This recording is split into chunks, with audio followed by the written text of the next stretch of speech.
Ladies and gentlemen, welcome to the National Constitution Center. We're very much looking forward to tonight's conversation about education.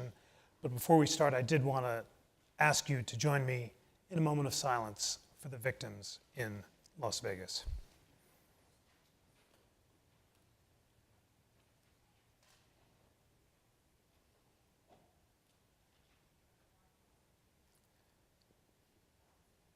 Our thoughts are with them. Ladies and gentlemen, this is a special and meaningful night. We are here to commemorate, celebrate, and express appreciation for the passion for education of a great friend of the National Constitution Center, the late Jack Templeton.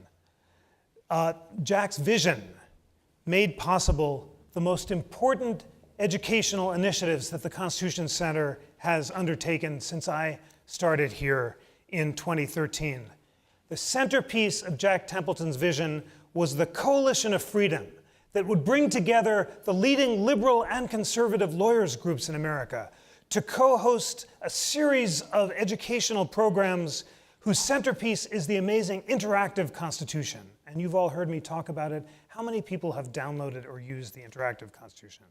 That is great, about half. Well, the rest of you, after this show is over, download the Interactive Constitution app, along with the 11 million people who have learned from this incredible tool, and click on any part of the Constitution and see the leading liberal and conservative scholars in America discussing what they agree about and what they disagree about. This incredible model of civil dialogue, which is a constitutional feast of substance, has gone to classrooms across the country. It's been the basis for debates that are traveling across America. It's the model for our podcasts, which are engaging learners of all ages from 8 to 80.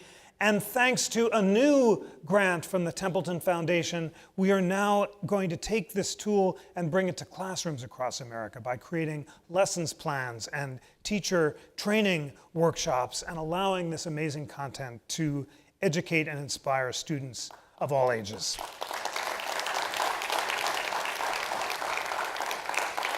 So I feel every day that I'm here grateful to Jack Templeton for having made all of this possible, grateful to his visionary daughter, Heather Dill Templeton, for continuing to support us. And the collaboration is just such a meaningful example of how a vision, and Jack had a vision that it was important for both sides in these polarized times to talk civilly with each other and learn about history together.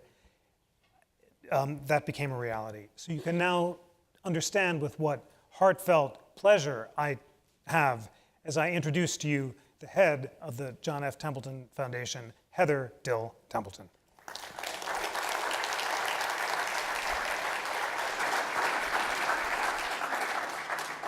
Or Heather Templeton Dill, but both are. My husband and I joke about that all the time.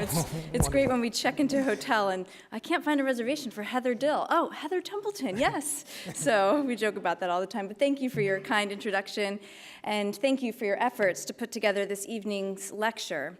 Even though my father is no longer with us today, our family continues to sponsor this annual lecture. I'll say a few words about that in a moment. But I would also like to begin by thanking the team here at the National Constitution Center for your dedication to educating the American public about the Constitution. As a mother of 4 boys and as a former high school government teacher, I can tell you that our children do not know as much as they ought to know about the Constitution, the principles upon which it was founded, and the fragility of the American experiment. And the National Constitution Center has been a great partner. Jeff mentioned the grant from the John Templeton Foundation, which helped the Constitution Center launch the Interactive Constitution. Jeff said to wait until after to download this, but actually part of my remarks here are that you could download it right now. While I'm talking, I won't be offended, so if you want to go ahead and search the App Store. But once Jeff returns to the podium, and certainly once our speaker is introduced and comes to the podium, then you should put your phones away. But the Interactive Constitution is just a great resource. It provides easy access to the history of the Constitution, varying views on how to interpret aspects of the Constitution. There's even a tool to compare the U.S. Constitution with governing documents from around the world. So with this tool, you can access the Constitution at any time, especially if you have it on your phone. Teachers have a vast array of resources at their disposal, and I have the perfect source for my 8th grade son's project on the 4th Amendment, so it's a wonderful tool. But this lecture tonight is also another way in which the National Constitution Center is a great partner in ensuring that the embers of liberty remain bright in the hearts and minds of the American public. My father sponsored many lectures, and he participated in many public events on topics that he thought were really important, because he hoped that each event would inspire people to act. In his mind, it wasn't enough to attend a lecture and affirm the words of the speaker. He really hoped that people would think differently as a result of the lectures and events he sponsored. This is how he spent many of his charitable dollars throughout his lifetime, but especially over the last 20 years. Tonight, we explore another important topic, the state of education in America today. My father was a pediatric surgeon who spent his career saving and transforming lives at the Children's Hospital of Philadelphia, but he was really a teacher at heart. Towards the end of his life, he said that in his next career, after stepping down from his role at the John Templeton Foundation, he was going to teach 6th grade. And indeed, when I decided to become a teacher, Dad was my biggest champion. He actually purchased curriculum on his own that I could use for my classroom. He left articles and videos, VHS videos at the time, actually outside my door, that I could use in my classroom. And he gave me great ideas for use in my classroom as well. Many of the projects that I assigned to my students emerged from conversations with my father. Dad knew, as we all knew, that a quality education is vital for individual success, but he also knew that a quality education is vital for the welfare of our entire nation. Dad worried endlessly about how an education in the United States compared to education around the world. He tried desperately to convince anyone and everyone that we needed to improve education in the United States. And so tonight, I hope you come away with a better understanding of the state of American education. I hope you find some way to take what you hear and apply it in your community or in your local schools. Improving education is really hard work. Our ideas and policies for reform will not always succeed. They will be challenged, and early success may not lead to transformation. But we should continue working hard to improve access to a high-quality education for every student in the United States. The lecture this evening gives us another opportunity to reflect on the challenges and to consider solutions. And let me end with a brief word to those of you who are educators, whether you're in the room or listening from the video. You have a really, really important job. We can craft the greatest policies, we can excite with compelling rhetoric, but these efforts would not make a difference without the commitment of individual teachers who work on the front lines. Do not underestimate the influence of a good teacher. If you feel that you can't possibly have an impact on the big challenges in education today, find a teacher, encourage them in their task, and let them know how much you appreciate their hard work and dedication. In my own view, given what's at stake, teachers should be some of the most highly compensated professionals in the world today. I'm not sure we can change that, but we can at least say thank you.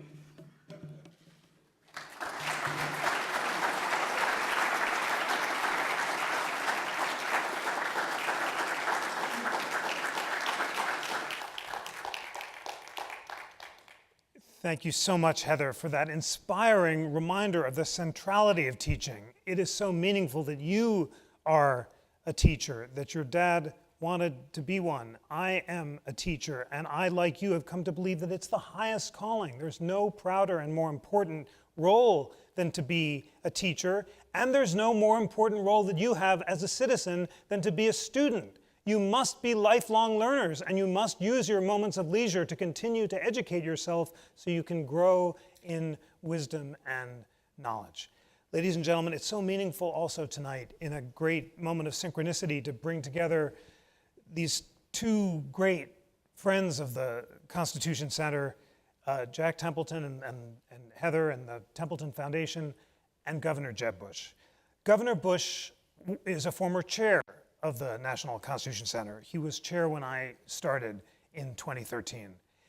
And his passion for education suffused his time with us at the Constitution Center and has defined his work before and after he spent time with us here.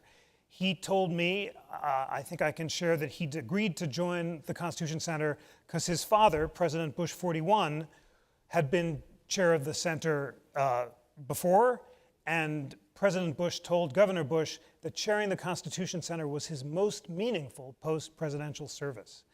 And my understanding is that President Bush felt that because he was so inspired by the Constitution Center's educational mission, and Governor Bush embodied that as well.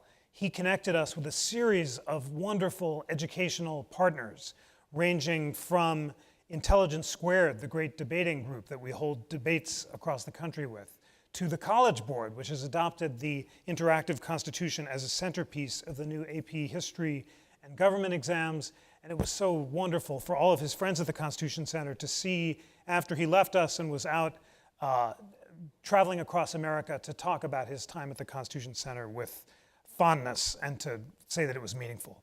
He was elected Florida's 43rd governor in 1998. He was Florida's Secretary of Commerce. In governor, he focused on educational reform, and under his leadership, Florida students made the greatest gains in achievement, and Florida was one of a handful of states that narrowed the achievement gap. After his time here, he became founder, president, and chairman of the Foundation for Excellence in Education, one of the most innovative groups arguing for educational change, and we're going to hear about that. I am so looking forward to his thoughts about the future of education, and then to having a conversation with him and you about how he thinks we can reform education in America. Please join me in welcoming the former chair of the Constitution Center, Governor Jeb Bush. Thank you, Jeff. Thank you all. Thanks.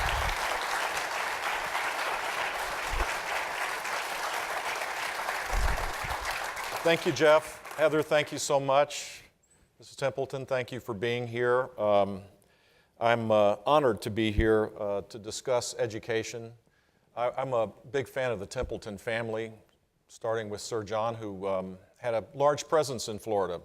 Once you're governor of a state, you have to shamelessly promote the state in terms of business climate and the like, and Sir John Templeton was smart enough to not to have to be recruited. He figured out Florida was paradise for business, was a neighbor of ours as well, and your father was a spectacular man as well, and I'm just honored to be here. Jeff, thank you for your service and the great work that you're doing. I think Jeff needs a little more enthusiasm, don't you think?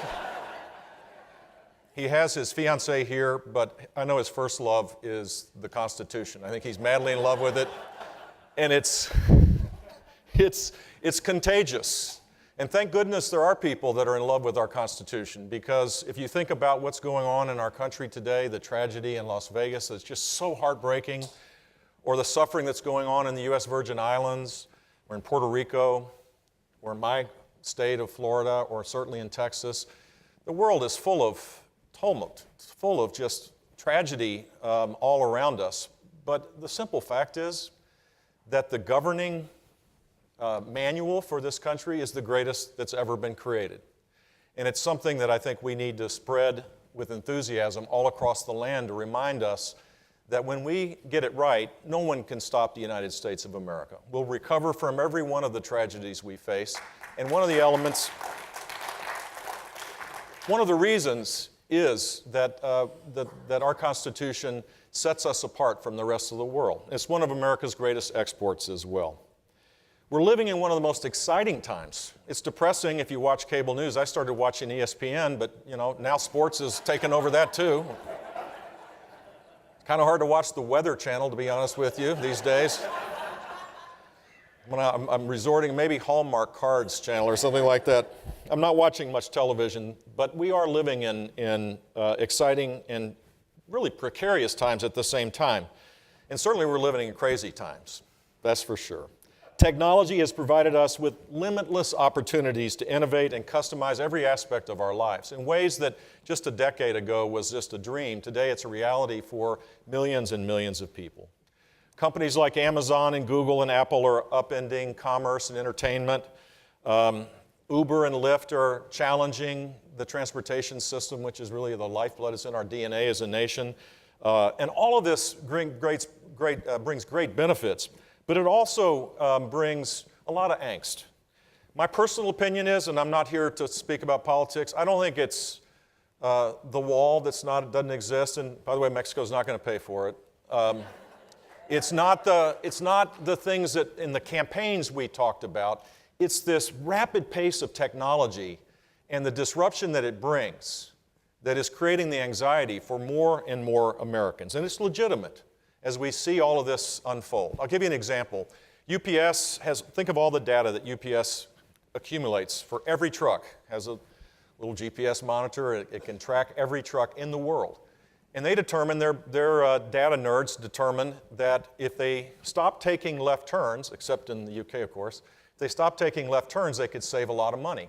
And the net result of that simple innovation, because of the ability to use big data and mine it in an appropriate way, was that they saved hundreds of thousands of tons of CO2. They saved tens of thousands of miles. They saved millions of dollars of lower fuel costs. They also needed 1,000 fewer trucks in their global fleet, which means there's 1,000 fewer truck drivers. You extrapolate out all of the innovations that are taking place, and what used to be the source of a middle-class life and middle-class jobs now is being threatened in all sorts of ways. The social fabric of our country historically has helped us in that regard. We've created a safety net that has been unique to the world. Strong families, incredibly loving and vibrant communities. We're the greatest country in the world as it relates to, we were at least, on how we organize ourselves and how we associate. All the civic organizations in our country. All those things in the past have been strong and vibrant, and they've allowed us to dust ourselves off and get back in the game. Well, today, all those mitigating institutions that we've relied on, that the founders envisioned would be strong and vibrant, that we were a self-governing people, have been torn asunder. And so, yeah, it makes sense to me why it is that people are anxious. And increasingly, we rely on government to fill that void that traditionally has been in a bottom-up way, taken care of in a different way. And in the hyper-partisan world we're in today, the government is not working to the extent that it has to. There is much that needs to be done to put our nation back on the proper path. But tonight I'd like to talk about one thing that we must do to ride the tide of innovation rather than be drowned by it, to ride the tide so that more and more Americans benefit from this extraordinary time that we're living in. We must urgently work to transform our nation's education system. And in doing so, we'll address one of the great challenges of our time, the stagnant mobility that exists in our country, the lack of mobility, and the income inequality that gives people great concern. Consider these alarming statistics, if you will. According to the NAEP, the nation's report card, nearly 2/3 of our fourth graders cannot do fourth grade math, and more than 60% are not reading at fourth grade level. Let me repeat that, because for the teachers in this room, you know that when you start fourth grade, you're beginning to learn things. And if you can't read, how can you expect anybody to do math and science? You learn to read up till third grade, beginning in fourth grade, you're reading to learn. And if 60% of our students aren't reading at grade level, you begin to see the gaps grow. Just 37% of today's students will leave high school ready for college work or a good job. This is despite spending more per student than any country in the world, other than a couple of countries, the Benelux countries. I got PolitiFacted when I ran. You may not have remembered, I ran for president. It was a short-lived trip, about a year. And I made this statement that we spend more per student than any country in the world. And I got PolitiFacted, and it was like a 3-alarm fire lie or something like that, because I didn't include the Benelux countries, Luxembourg and Belgium. It's about a half a greater Pennsylvania area for students. I apologize to the arbiters of PolitiFact. We are amongst the countries that spend more per student than any country in the world, and these results are quite damning. Among first-year college students, 1.7 million of them need remedial help. Currently, more than half of the students entering our community college system and nearly 1 out of 5 entering our 4-year universities are placed in remediation for basic coursework. In effect, to put it in plain-spoken English, They're redoing high school math and high school reading before they begin to get college credits. Sadly, we have doubled the debt in the last 6 years to $1.3 trillion. Recourse debt on the backs of students, many of whom do not get a degree because we've lowered expectations down and there's no outcry when we don't get the results that we need. In the next few years, 65% of all job openings will require some post-secondary education, along with effective literacy and math skills. According to the study by Complete College America, less than 1/3 of full-time students, and for those who graduated like I did a long time ago, full-time equivalent students is now 12 credit hours, not 15. So it's impossible if you took 12 credit hours to get a degree in 4 years. But only 1/3 of our students that start that journey actually get a 4-year degree in 4 years. The data is even more disconcerting when you look at it compared to our peers around the rest of the world, where American students on the PISA test recently fell to 37th in the world in international math assessments. We have to do better as a nation, and I know we can. Education is the great equalizer. It's the cure for poverty. It's the gateway of achieving earned success. But in every state, children remain trapped in failing schools, and the education system, the governance model, is designed around an agricultural model for 180 days because all the kids, as you know, have to get into the fields to begin to pick the crops, and an industrial model on top of them as well. 13,100 plus government-run monopolized school districts is the governance model for K-12 education. Now, that may have worked when the industrial model worked, when GM had 300,000 employees and wasn't bankrupt. It may have worked 50 years ago, but to expect that model to work with the diverse student population that we have today, with the technology that we have that we can apply in new creative ways to assure that students learn, I think we're dooming ourselves to failure. Innovation and globalization have changed the nature of the workforce, and so whatever exists today I'm not trying to depress you, but I hope you get alarmed by these numbers.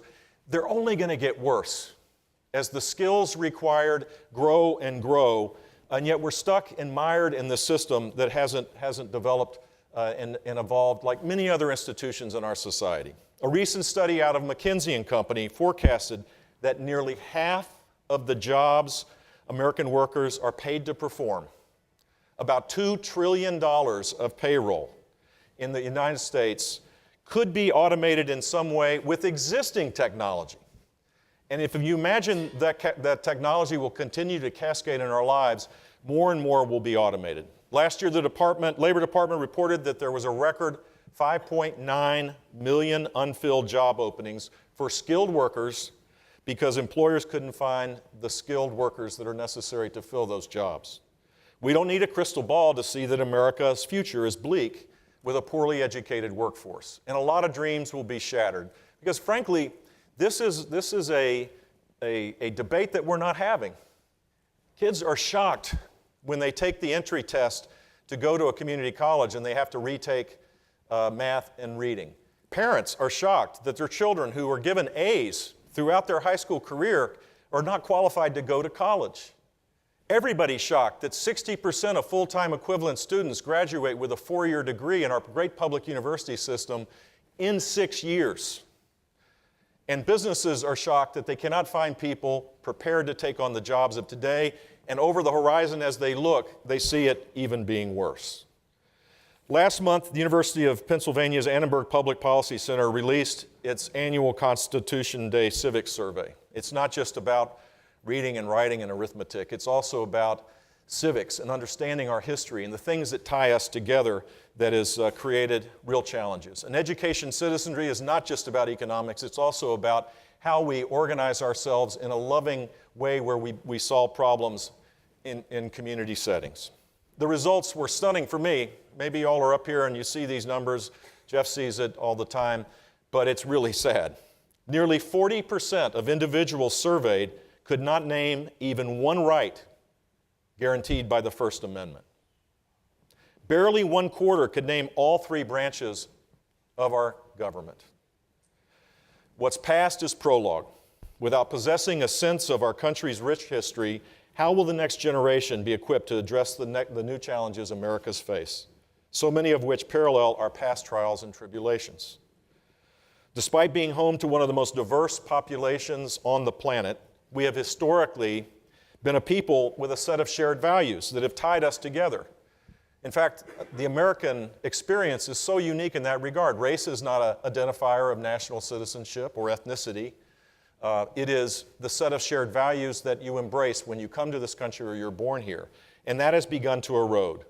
And as our country becomes more polarized, we're growing apart and moving further apart from the qualities that have made this country an exceptional one. Let me pause here because as a former politician, I found it, I always had kind of a visceral reaction to politicians that talked about American exceptionalism. And what I know to be true is we're an extraordinary country for sure, and we're exceptional in many ways. But exceptionalism is earned each and every day. It has to be earned. It's not just there to talk about all the time. Each day as American citizens, we have to earn it. That's what has made our country great, and as that erodes, we begin to see the pitfalls of not having a set of shared values and a commitment to bigger things as American citizens. So the question is, what should we do about this? I've hopefully have now made you so depressed that you're looking for an answer. Generally, people from both sides of the political spectrum can agree that we do have challenges. Someone from the left, I'm from the right, someone from the left could get up and basically depict a similar kind of set of facts that we're in general agreement on. But that agreement begins to erode when we start thinking about what the solutions are. And I'm not here to say that my solutions are the only ones. I passionately believe in them. I have fought the fight to apply them state by state where education policy goes. But I believe that there are good ideas across the board. But I'm going to give you my ideas because you invited me. So here are 7 points that I believe could be the catalyst for a transformed education system that would allow people the right to rise again, to restore a sense of unity and purpose for all of us together as American citizens. First and foremost, all parents should have the right to send their children to the school they choose, regardless of the zip code or income barriers that they may have. I believe that the great American experience embedded in that is that we give people choices and they use those choices wisely when they have the proper information, and it brings about continuous improvement. The fact is that in America, the great majority of students go to the school that is assigned them by bureaucrats, and parents may like those schools or they may not. But it's not determined by parents. And I think school choice across the board would be one step, not an end by its means, not an end to having the kind of education system we need, but a catalyst for improvement. That means choice for public schools, private schools, parochial schools, charter schools, virtual schools, blended schools, schools that are focused on creating partnerships inside the community, home education. Across the board, parents need to be making many more choices. And the places where they have embraced this in the proper way with the proper accountability have had the greater learning gains across the country. In my home state of Florida, this last week, a research from the Urban Institute was announced, which showed that the children that are taking corporate tax scholarship money and going to private schools have significantly better chances for like-kind students compared to like-kind students in the public schools of going to college. The next step would be that they would also have improvement for university graduation. That's still work in progress because many of these students have just begun their journey in these private schools. The charter school movement began 25 years ago and now counts 2.5 million students. There's been great progress, and there's some extraordinary charter schools here in Pennsylvania and across the country. The one thing about charter schools, if they don't work, they close, and someone else comes to do something better. That's what we need, is to have some kind of degree of accountability that parents know that there's a seriousness about student learning being the organizing principle of the schools. Last month, under the leadership of Governor Bruce Rauner and the Illinois legislature, after 2 or 3 years of gridlock, they passed a $75 million corporate tax scholarship program to allow low-income kids to go to private schools in places where the schools have completely failed these kids, particularly African American, Hispanic kids in the big urban areas. If Bruce Rauner in Illinois, with the food fight that he had, can make a small step towards opening up their system, then other states should do the same. If fully unleashed, I have no doubt that education freedom could prove as powerful as economic freedom when it comes to long-term prosperity for our country. Second, we need to raise the bar. High expectations, if you're a mom or a dad, or if you're in business, or if you're in a civic group, and certainly in schools, higher expectations yield better results. It's time for us to stop the excusing away of why some kids can learn and some kids can't. Simple as that. There's all sorts of reasons why people struggle in life, but to assume that they can't learn because of those struggles dooms them. Dooms them. The simple fact is we should have high expectations for every child, irrespective of the level of income of their family. If not, we doom them to a life where they're not going to be able to live a life of purpose and meaning. That means higher accountability. It means higher standards across the board. It means that we have greater transparency so that when there is a problem, someone pauses, an adult pauses and organizes around that child in a different way. In Florida, we started this by grading schools. Hold on to your seats here. This is a radical idea. It may shock you. A, B, C, D, and F. 100% based on student learning. And when we started, you would have thought the world was coming to an end, that we were grading schools the way students were being graded in those very schools.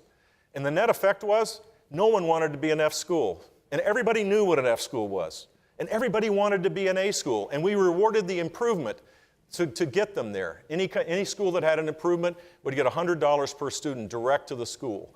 Any school that was F and stayed F, their parents were allowed to go to other public schools or private schools until that was ruled unconstitutional for a period of time. And what we saw with this accountability and ending social promotion in third grade and raising standards for high school graduation across the board was that these students met the challenge. Florida was 29th out of 31 in the fourth grade reading test, the nation's report card, the NAEP test, in 1998. After 10 years of a lot of struggle, we went to 6th out of 50. 29th out of 31 to 6th out of 50. Low-income kids led the way. Kids with learning disabilities led the way. Hispanic kids led the way. African American kids led the way because we had transparent accountability and high expectations for all. I come here to tell you, don't let anybody tell you that students can't learn. You doom that child if you believe that that's the case. We can excuse it away, or we can change how we organize ourselves around these students, and we'll get a better result. Similarly, states that have made bold decisions as it relates to ending social promotion have seen similar kind of gains. It's not easy in political life to say that if you can't read by the end of third grade, you don't go to fourth grade. That's tough. But the fact is we cut our functional illiteracy rate in Florida by half by doing that. And other states have seen similar kind of improvements because of it. Third, we need to respect and treat teachers like the modern professionals they aspire to be, capable of creativity, worthy of autonomy, and deserving of personal accountability. This is an essential element because a great teacher in a classroom compared to a teacher that is failing those students, there'll be a 1-year net gain. You don't get your teacher assigned when your child goes to elementary school. A great teacher will teach a year's and a half worth of knowledge more or less in a year's time. A mediocre or a poor teacher will teach a half a year's worth of knowledge. We need to make sure that that great teacher stays in the classroom by rewarding them because we know that they're doing a great job. We need to pay teachers more when they're in underserved areas. We need to pay teachers more in underserved subject matter, such as math and science. And bad teachers need remediation. And if it continues to be a problem, school districts ought to have the right to fire teachers. Why would we suggest in any other aspect of our life that we would allow poor teachers to be in front of our kids? We don't do that in any other aspect of our life. We shouldn't do it for teachers. So in order for teachers to be treated like professionals and respected, they need to be paid more, but there should be rewards for the improvement that they bring, and there should be a different consequence when they don't deliver a year's worth of knowledge in a year's time. Let's hire and retain teachers in totally different ways. The idea that the only way you can become a classroom teacher is to have a School of Education degree at a university where frankly, most of the schools of education don't teach teachers how to teach kids how to read. They may become experts on the history of education, but they're not delivering the kind of quality teaching. Teachers have to learn this on their own. So we should have teacher development programs and not assume that because a student gets a 4-year degree and has got an education degree that they're capable of learning from teaching from day one. Fourth, innovation and technology is the disruptor. It also is a solution for education as well. That means we need to tailor funding formulas away from this homogenized industrial model where seat time is the measurement of how much money schools get, to customize it so time, in effect, is the variable. Time is the variable and learning's the constant. So the funding formula needs to move with the child. As they learn, the funding should go towards that. Universities have the credit system, which allows for more customization. The K-12 learning systems need to have funding that is in the 21st century. That is not possible today, but we're moving towards a competency-based system where we personalize and customize the learning experience for each child. Imagine the struggle of a teacher today in a class of 25 or 22 or 21 kids. You have 4 or 5 high-achieving kids motivated to learn. You have 4 that are motivated to learn, perhaps, but are struggling for all sorts of different, distinct reasons. They don't not learn in the same way. And then you have kids in the middle. A teacher today is having to make a tough choice. To whom do I teach? If you don't customize it, you teach to the median. And so the high-achieving kids are held back, many of which get bored to tears when they could learn far faster. The kids that are struggling are pushed along, even though they didn't master the material. And maybe 2 or 3 of the kids in the middle garner the kind of education we would expect every child in that classroom to do it. Today, innovation and technology allow us to customize the learning experience and turn this on its head. But that, again, requires change in policy so that funding follows the child and that we truly focus on making sure that every child reaches their God-given ability, irrespective of whether that result yields a different result. My guess is, in that system, over a decade time, we would have a whole lot of kids that were starting as sophomores or juniors in college, saving their parents and themselves a ton of money. We would also have a whole lot of students that were college and or career ready when they finished high school because they were pushed along at the right path. And all those young people that were struggling and dropped out would be given a fighting chance to live in the world that we're moving towards. 6th, our higher education system. 5th, real quick, I love the 10th Amendment. Give power back to the states and give them the freedom to innovate, and they'll do a far better job than any of the top-down driven mandates that we've seen over the last 2 generations of time. Enough said. 6th, our higher education institutions are just as ripe for sweeping reforms as our K-12 system is as well. We've rested on the laurels of extraordinarily fine universities being considered, all universities. University of Pennsylvania is a phenomenal school, but that's not the model for 95% of all the students that are taking higher education courses today. The change that is necessary there is equally as important as it is in K-12 to get to Jeff's idea of lifelong learning. The lack of accountability in higher ed has left generations of students shortchanged, both figuratively and literally. You know what the #1 degree program is for a 4-year degree in America today? Psychology. Now, for those that, I'm not against psychology or psychologists, but we don't have a shortage of psychologists. We have a shortage of information technologists. We have a shortage of coders. We have a shortage of people in the health sector that are saving people's lives. We have a shortage of teachers. We have a shortage of nurses. We don't have a shortage of the #1 degree program in our country. And yet, the minute you suggest that maybe they should alter that a little bit, you're invading into academic freedom. Trust me, I know. Tonight, I will get a few emails in this regard. This is not an invasion into academic freedom to suggest that universities need to be more relevant, more accountable, deliver more degrees at a lower cost so that parents and students are not loaded up with recourse debt on their back that make it hard for them to start their life's journey. The Brookings Institution released a survey 2 weeks ago, about the subject of campus life. And it was as disturbing as the Annenberg study. Less than 40% of undergraduate students at four-year U.S. colleges understood what kind of speech was protected under the First Amendment. Wow. You know, I could see that for the Seventh Amendment. I don't even know what the Seventh Amendment is, Jeff. I know the First Amendment, and I know what's protected. And it's the speech that I don't like sometimes, but it's protected, and it should be protected. If we're in a world today where we have safe zones and microaggressions, all this nonsense that's going on, how do we expect young people to be able to pursue knowledge, to be challenged, to have their views challenged, to challenge other people's views? Universities should be places where there's a lively debate across the board, and yet students today think otherwise. Less than half of the college students surveyed believe their school should provide an open learning environment representing a diverse set of viewpoints, if any of those viewpoints were deemed to be offensive to students. Well, just about everything is offensive to students these days.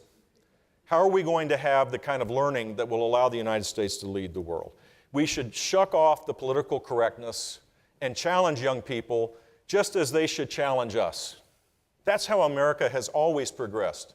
And at a time when we need young people to be the challengers, they have to be challenged as well. Their viewpoints should be honed by the skills that come from lively debate.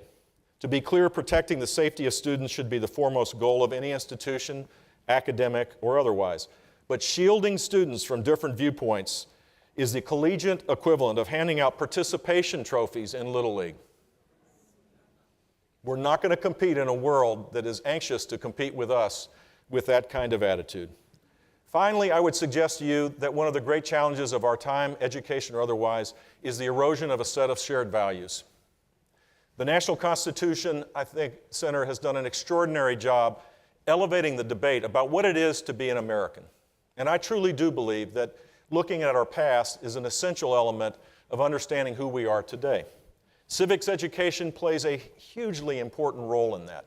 And the National Constitution Center, I hope that you all continue to support it, is on the vanguard of making a difference in this very, very important area. Civics education has eroded. When I was governor, I mentored every Wednesday morning from 8 to 9 o'clock or 7 to 8, I can't remember now.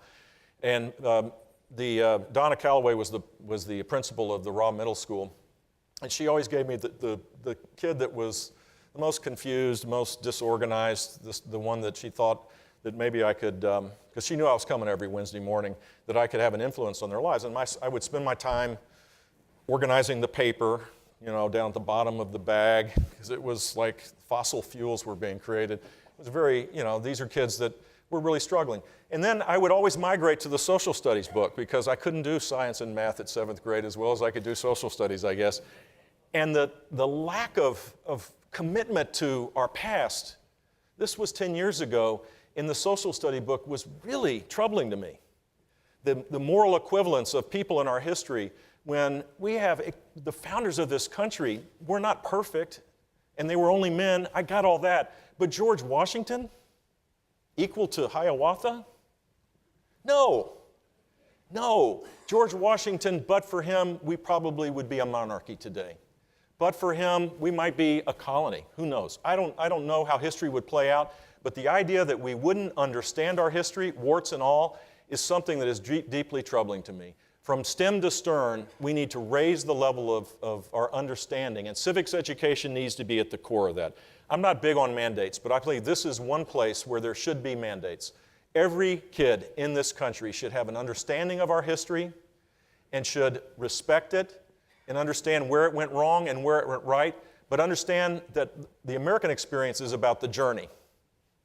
It's not necessarily about the past, but it's about rectifying the problems and moving on and constantly moving forward. We've lost our ability to look over the horizon in the future because we've lost some sense of connectivity to our past. So I urge you to continue to provide support to this great organization, because they truly are on the vanguard of making civics education in all sorts of creative and interesting ways important. Another person that's made that the case as well is a guy who wrote and created the play Hamilton. Lin-Manuel Miranda is the most amazing guy. I mean, to think about, he found Alexander Hamilton really extraordinary and exciting. And now thousands and thousands of kids think that way as well. The proper civics education is not just in a book, but it is across the board finding new exciting ways to turn our history on so that we're prepared to deal with the future. In closing, I hope that you recognize that there needs to be a sense of urgency about this. I hope you understand that transforming our education system is probably the single most important thing that we all can play a constructive role in to assure that we regain our footing and move forward. Incremental change can yield systemic change. That's how it's always happened. But there needs to be a little bit more urgency. A kid 12 years from now that is in kindergarten, if his life is not transformed through a better quality education, that child is doomed. There are children being born in public hospitals across this country today, living near or at the poverty level, that if we don't alter their lives by improving the quality of education, they'll never have a job. And the lack of purposeness in their lives will be a strain not just on their family's life and their life, but all of our lives. People should be marching in the streets to assure that every child gains the power of knowledge. I'll be marching. I hope you will too. Thank you.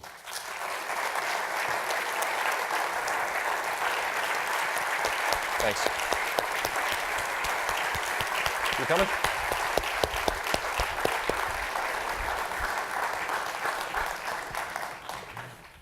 Wow, that was superb. Thank you so much for that passionate call to arms. That you heard it, ladies and gentlemen. The governor's passion for education is palpable. Another round of applause.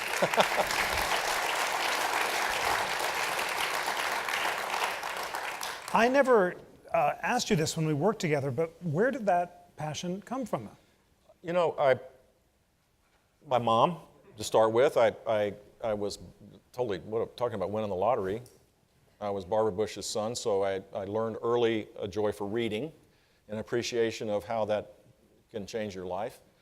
So that was truly a blessing. But it was a lot of different things. I was Secretary of Commerce, and I saw that education, even in 1986, was the leading criteria for business relocations. Didn't dawn on me until I began to interact with businesses that were considering investing in parts of our state. As a candidate, in 1998, I went to visit 250 schools. So that was kind of if you think about it, in summertime, schools aren't open. I was cranking out about 3 or 4 a day. And my views back then were considered radical. And if you asked Randy Weingarten today, she would still consider them radical, I guess. The unions don't like my views, which is fine. But so I went into the Lion's Den every day and just got an appreciation for the struggle, for teachers that are kind of trapped in the system that needs to change. It motivated me to whether they liked my ideas or not, to be more, passionate about it. And then the one story I tell about low expectations that I think just set me off was, in Florida, we had a high school graduation test. Some states to this day, I don't believe, have them. Maybe all of them do now, but we had an 8th grade level graduation test. I mean, some of this stuff is so bizarre that you think, well, why are we calling it a high school graduation test if it's for 8th grade? Maybe you should have a 12th grade test, but that was me. So this kid was taking the test the next day for the 3rd time and the last time. He would not graduate. Florida was 50th in this country in graduation rates in 1998. We couldn't whisper, thank God for name your other state that was below us. Every other state said, thank God for Florida. This kid was in Seminole High School in Central Florida, and the question was, a baseball game starts at 3, how long is the game? He couldn't answer it. It just broke my heart. And I have, scores of stories like this. How could it be that a child would go through K through 12 and not be able to, and he wasn't intellectually challenged, he didn't have developmental disabilities of any kind. That was the system that existed before Crazy Jeb became governor. And it really angered me that we would just accept that. that we would put that child on a path. I don't know where he ended up. I hope that he ended up a successful person. But would you be happy if your child couldn't answer that question? And that was the level of aptitude with no accountability around each child. So the kids that could achieve great things and had parents that loved them and sent them off to do tutoring and all that stuff, they probably did pretty good. But a whole swath of Florida's children weren't getting any kind of education at all. And that kind of was the catalyst for me to say, well, maybe the rest of all these other people may not think this is important, but I do. And I'm going to be governor. I'm going to win this time. I lost the first time. I'm going to win, and I'm going to remember that. Then my son was a teacher in 1998, and he got his car keyed. His car keyed, right? Keyed, across the, because he was my boy. The union messed up his car. So when I got elected on my first day, on the day after the election, I went to Mass, and I went to the Liberty City Charter School, the school that I set up, and then I went down to Homestead High School and shook the hand of the head of the teachers union down there. I don't know if you've ever been in a situation where you're smiling with cameras or just in general and you give them the handshake, like trying to break their knuckles. So I'm pretty passionate about this stuff because there's a lot of people passionate on the other side that don't have as an organizing principle whether that kid could answer that baseball question or not. They're interested, legitimately so, in the economic interests of the adults in the system. That's what they're there for. They're not there. Al Shanker said it best, who was the great labor teacher union leader. He said the minute they start paying their dues, I'll represent them as well. Something to the effect. That's not their job. Their job is to focus on the economic interests of the adults, and they do a good job at it, but people need to be starting to think about how the children do well.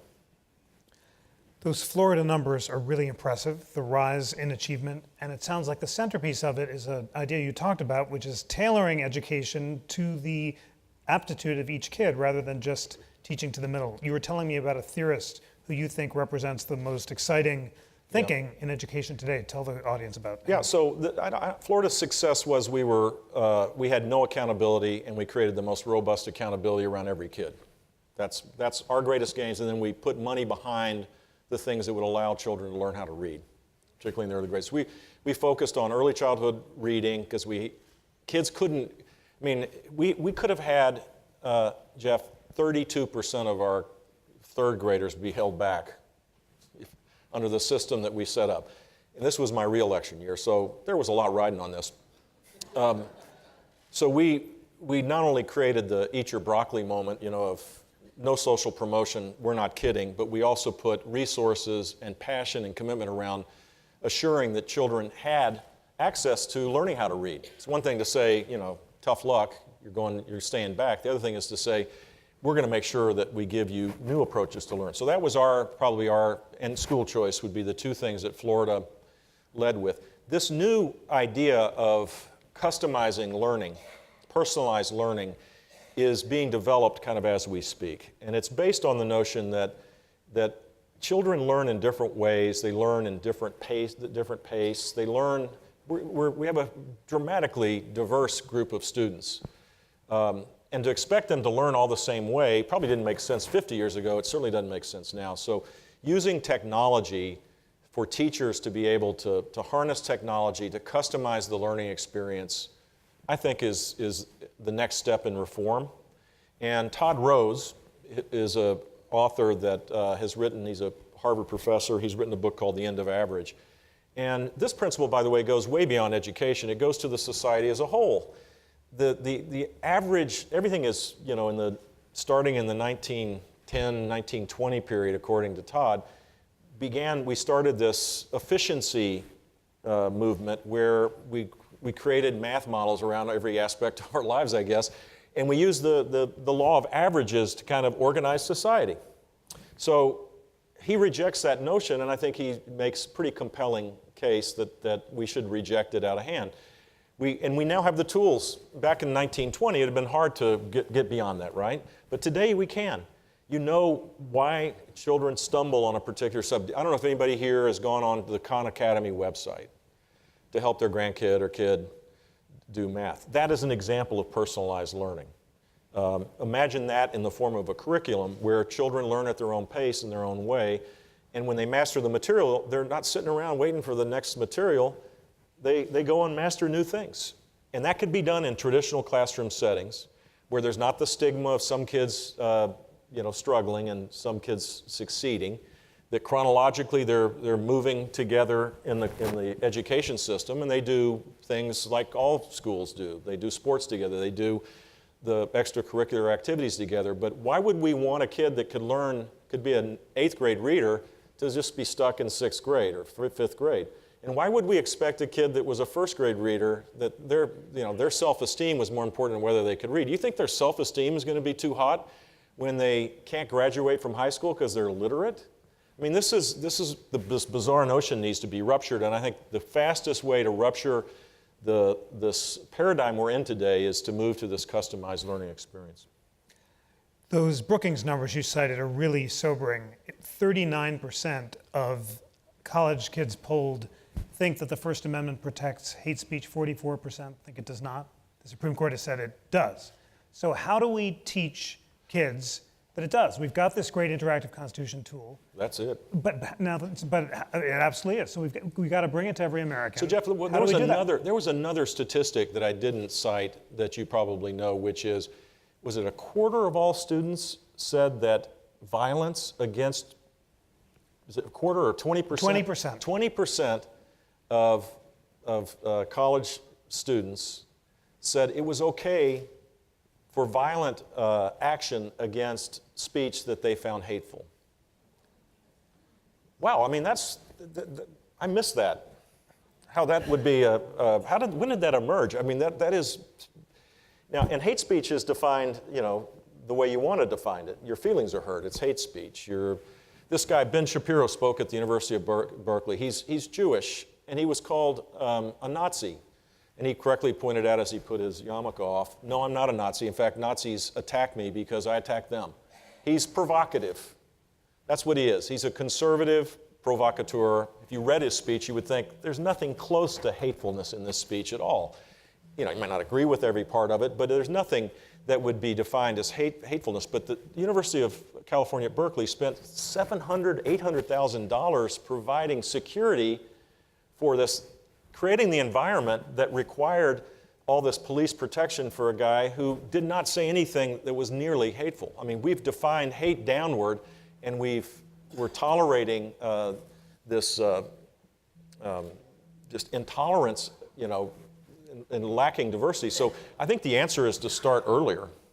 I mean, you're not going to change someone's mindset as a sophomore in college if they believe that, but I think you can change young people's thinking at an earlier age that the Constitution matters, that these protections are extraordinary, they're unique to the world, that the founders envisioned our country to be, our citizens to be free from an oppressive government. Much of the Constitution is to protect us from our government, not the other way around, like many constitutions around the world. All of that has not been taught for a long while.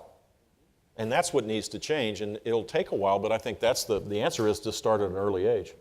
But just one more beat on this. So we have to teach kids that you can only ban speech if it's intended to and likely to cause imminent violence. That's what the Supreme Court said. So, but this interactive Constitution is kind of wonky, and you talk about tailoring it. Yeah. So we are doing a partnership with Khan Academy. They're doing their first social studies videos with the interactive Constitution. But what other kinds of partnerships and technologies can we use to make this accessible to learners of all ages? Well, first of all, the interactive Constitution, if you haven't gone online, I hope you did while I was speaking. And I mean, it is, it's a lively discussion. You have young people doing the work, not some old white guy. So that's smart. I think continuing down that path. For the National Constitution Center, I think there's a lot of, I don't think you need to reinvent a lot of wheels. There's a lot of partners willing to do this. Khan Academy is a great example. The College Board, invigorating, you were participating in the reconstitution of their AP history. There was quite a controversy. They listened, they adjusted. It's a more robust product now.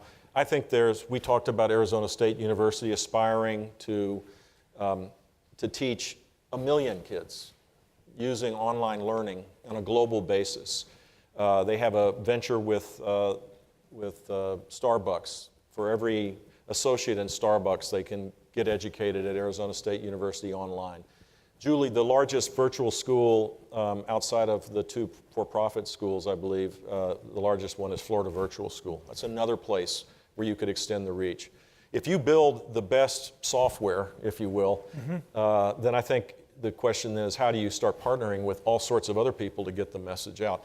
And then foundations like mine can help go state by state and urge for the inclusion of civics education to graduate from high school.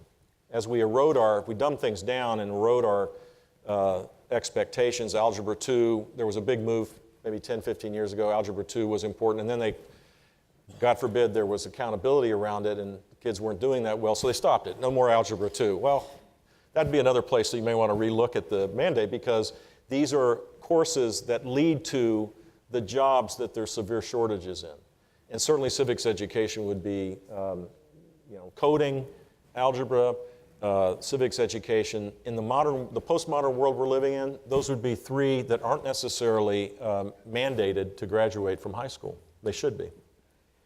One reason schools have shied away from civics is because it's become so politicized and people are afraid about teaching history. The Constitution Center's solution is nonpartisan, but it's kind of specific.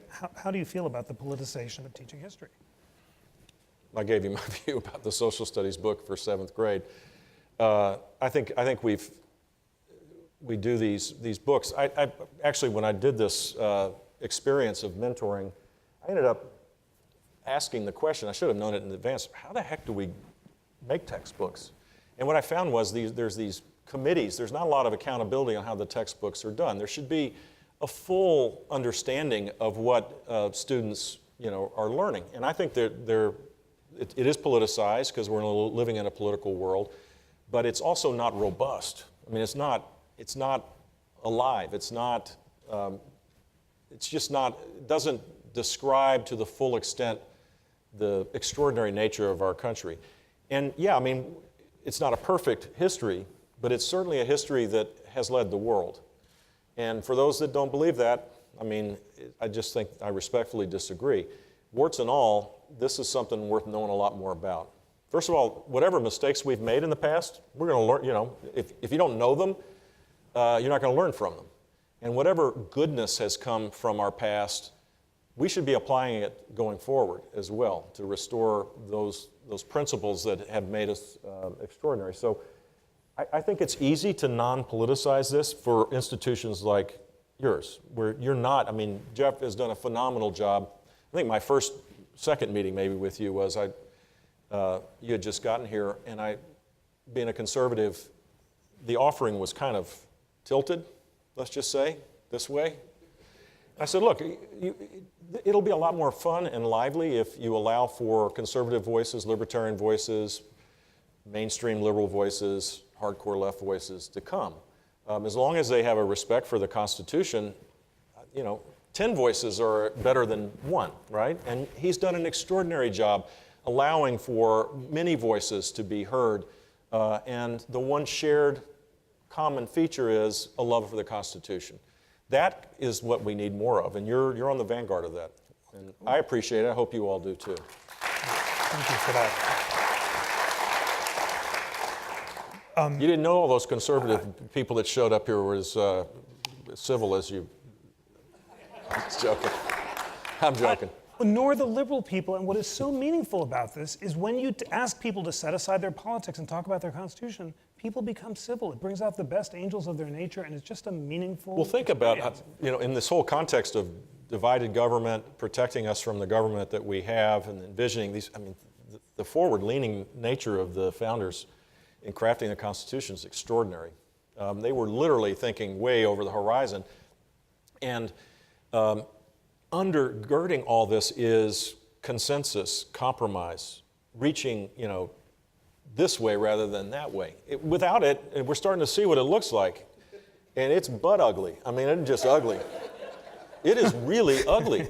And it restoring, I mean, there needs to be, the consensus muscle has atrophied. I'll tell you a quick story because John McCain is going to be awarded the highest honor here later this month, and well-deserved, great patriot. So he was the committee chair in the Veterans overseeing the Veterans Administration. Bernie Sanders was the ranking member, as they call it. And then the House had a similar situation, Republican Jeff Miller and a Democratic counterpart. And they passed pretty meaningful legislation 4 or 5 years ago, as I understand it, on the first iteration of veterans reform after a lot of the scandals came out. So 2 bills. This would be like how a bill is made on public television. House passed a bill, Senate passed a bill. They go to conference. And Senator McCain told me, asked him about this, he told me the story that none of the other members, they started trying to renegotiate what had been agreed upon. So with conference, typically, you take the 4 or 5 items where there's a disagreement and you work on those. They started unraveling what they'd already agreed to. And McCain being, he's known for, not his temper, I don't know what it would, it gets volatile, let's just say that. He starts shouting some things that can't be repeated and says, I'm going to go on the bleeping Senate floor and I'm going to call you all out because none of you know how to legislate. And if you think about it, over the last, yes sir, Senator McCain, they all realized that was probably true, so they passed it. But if you think about the last 10 years or more, there hasn't been many conference committees. You have a lot of new members in the Congress, and they're 2 armed camps. And even when they agree, they can't agree. Because if they agree, their leadership spanks them, or back home they're perceived to be, they have to be worried if they're on the left, people on the harder left will go on. If they're on the right, people on the harder right. And all of that is really dangerous if it was a parliamentary system, it'd be fine. You just crush the opposition. You win until you lose, and then they come in and do the same. That's not our system. Our system is designed for consensus. And the idea that somehow that's a sign of weakness to seek creative solutions, to find win-wins, is just ridiculous and dangerous. Most states have figured this out, Jeff. I mean, the contagion hasn't spread to 45 of the states. I mean, okay, well, maybe not here, but in Connecticut and Illinois. But a lot of states actually, most states operate with 60 days. They pass the budget, they go home. They come back next year, they do the same thing. And normally the budget passes with broad majorities. Most bills pass with extra majorities in most places in our democracy because they do the consensus thing a lot better than D.C. I told you about this exciting new project to resurrect Madisonian values of consensus, which the John Templeton Foundation is supporting, asking what would Madison think of our current Congress, presidency, courts, and media, and how can we resurrect Madisonian values of compromise and deliberation today? I think the first thing he'd say is, I'll be part of it. The first thing I think he would say is, what the heck is Twitter? I'm not sure this was part of my game plan. He absolutely would have, because Federalist 10 says the worst thing that can happen in it is for the president and representatives to communicate directly with the constituents. No, but that you're not. Madison feared social media because you're supposed to have filtered deliberation, not direct communication. You told me that already. That's why I brought it up, because I knew that you would. It's a great. You're just feeding this stuff to me. Constitutional red meat. It's just beautiful. Well, I would love to continue this, as you can tell, everyone, but look at all these incredible questions we have, so I've got to ask you something. I'm going to do that now. Of your 7 ideas, which one has the best chance of being embraced, and why, and what can we do to help? Well, we're a Federalist country as it relates to education. We used to be a Federalist country as it related to just about everything. That's why the 10th Amendment is maybe the one amendment that's been trampled on the most. So this is not one thing in 50 states. That's not how it works. And in fact, it shouldn't work that way. It shouldn't be imposed from up above. But I do think school choice can be the catalyst for improvement. And accountability and transparency is an essential element of any system that we move towards. If you don't measure, you don't know. You just don't, and you don't care. Now, how you measure is a challenge, because we over-test. And then people think the curriculum is being narrowed. You have to be able to have real accountability where you measure appropriately to know whether a child's getting a year's worth of knowledge in a year's time. Those two things are the foundation. But the innovations that would come, I think, will come from outside the education system and be brought in. The idea of personalized learning is one good example of that. All the training programs that major corporations do have personalized learning. They use the building block of you master the material, you move on to the next, you move on to the next, and it's the most effective way to learn and to train. So I think there's all sorts of innovations that would come, but high expectations, real accountability, and parents being more involved in where their child goes to school and a diverse offering that exists would be the path towards better learning. There are several questions about parents. How about educating parents so they know how to choose schools, preschool programs? What's the role of the parent in children's education, in your view? Great. It's essential. I mean, I just said it. So they have to be informed consumers, if you will. If they don't have information about what's best for their kids, then they'll make similar kind of decisions that the bureaucrats that decide where kids are assigned will. You've got to give parents the information tools. Most states do a lousy job of this. They don't provide easy access to how schools are doing. We get, everything. If you want to go online and find any product, any service, it's there at your fingertip. And you get pretty deep understanding. People provide consumer inputs. You make an informed choice. Education, some states do this better than others, but that needs to be upgraded. But here's where I've had disagreements with a lot of people that are well-meaning. I just think by pushing parents away, you make it harder for them to be engaged. If you give them the responsibility, you're going to get a far better outcome in terms of their involvement. And parents have to play a huge role in this. It's a struggle to be a classroom teacher today if parental engagement's at an all-time low. It's a real hardship for the teachers. So rather than excuse away why kids can't learn, maybe we should empower parents to be partners in the learning experience. And so the informed consumer is essential for this. We should do that, by the way, for college as well. A student should not be going to college without knowing whether or not they can get a 4-year degree in 4 years if they want to. A student should not be going to college without knowing what degree, not dictating to them what degree they pursue, but if they know the unemployment rate for a certain profession is 40% because we have a huge surplus, and there's shortages for as far as the eye can see in others where you get 3 times as much money, that information might be useful for a student as they start on life's journey, particularly if they're borrowing recourse debt to finance it all. I mean, if you want to be a full-time equivalent student, you should graduate. If you have the capacity to do that, you should graduate. You ought to have the right to graduate with a 4-year degree in 4 years. I mean, what am I missing here? But you can't. And the information, people change their degrees. You can't get the degree. I did this exercise when I was governor. I was kind of a data nerd, so I asked some poor soul that worked in my office, give me the vacancy rates by time of day for our university system. And so Mondays, Tuesdays, and Wednesdays, the vacancy rate, as I recall, was like 25%, which is that was high efficiency.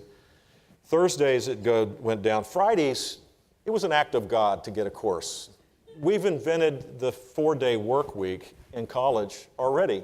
The French didn't invent it. In fact, here's another one of those stories where I got in trouble. I said that the university systems have embraced the French work week. I got a call from the ambassador of France.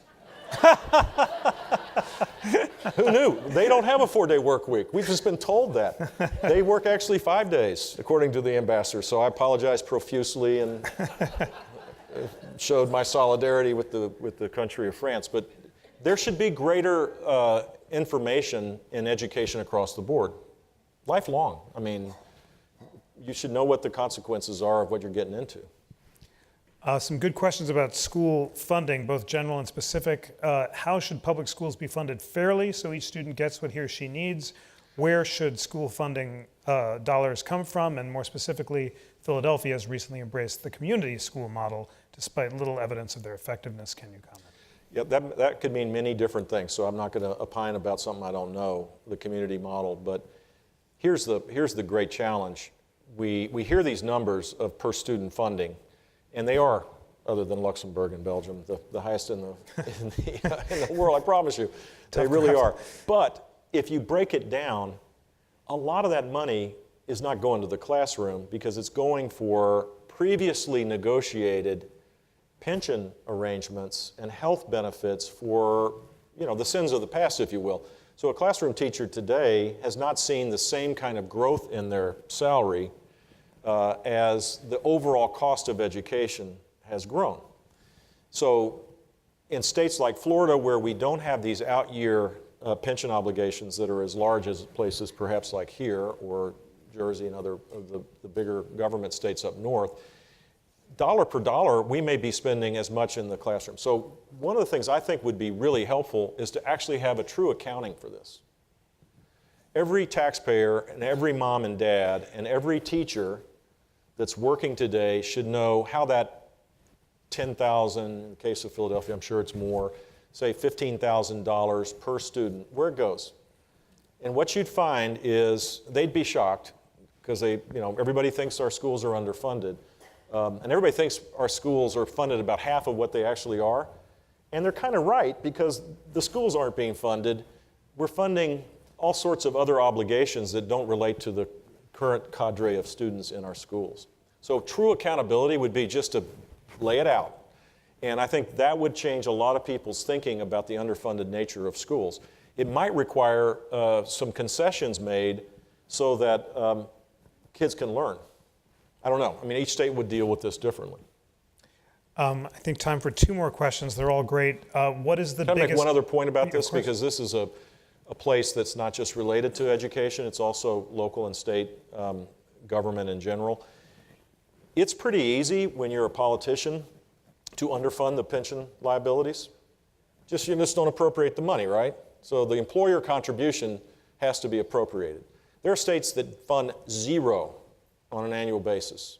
They've made the commitment to past workers who have or there's an expectation they're going to get this money, but they haven't put the money up to make it actuarially sound.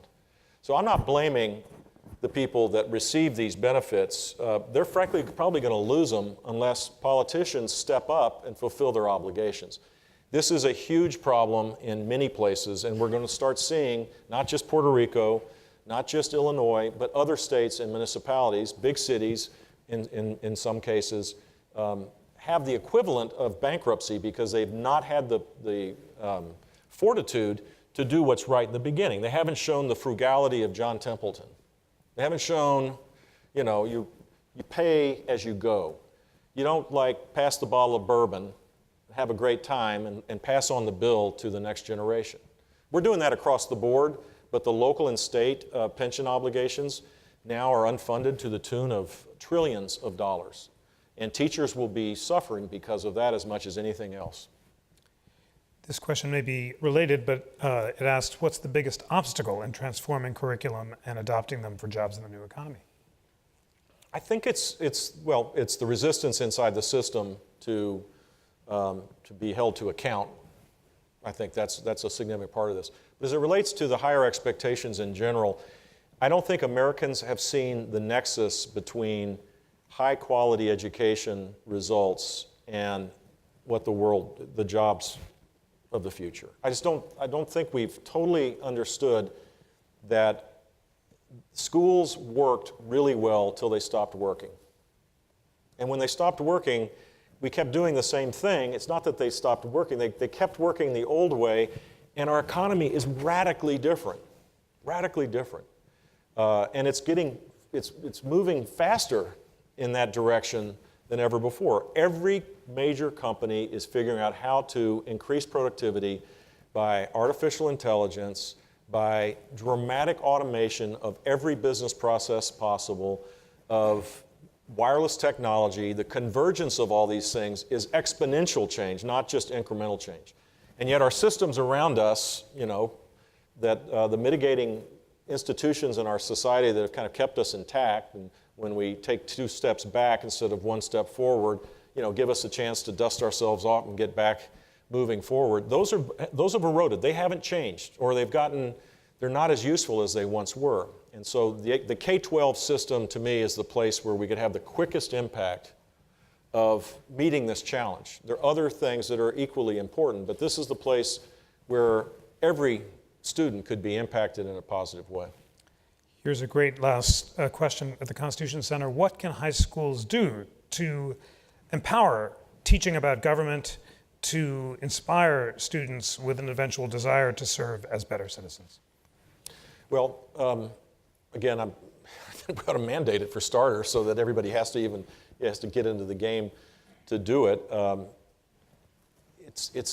would think that in the environment we're in now, where we have the political class is talking at each other, around each other, yelling at each other, you're seeing the byproduct of this hyper-partisanship that is yielded some pretty,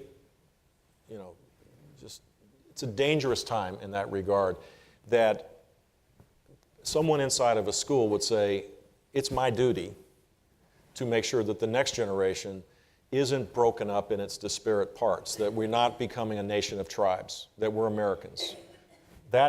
This tribalism that exists where we organize our lives around people that have the same views we have, which is so easy to do today. Do you all customize your news? You get your news from a source? Might be different than mine, who knows? My views are, if I don't force myself to read the New York Times, my views are always validated. And I become really righteous about my views. And I probably am less tolerant of other people's views. Well, believe it or not, that's all of us. That's what's happening. And so we're louder, we're not consensus-oriented, we tolerate vulgarity, we accept the loud voices that aren't achieving anything, we accept it in the political discourse. And so the next generation needs to be taught in a different way to get beyond that. We've messed it up. Most of us are generally you're younger, but most of us are generally in the same age group. We've blown it in this regard, and the rebuilding and fortifying of our culture, I think, has to start from the bottom up. Governor Bush, your passion for education is inspiring. Thank you for your service to the Constitution Center and to America. Thank you. It was fun. Thank you. Let me get my...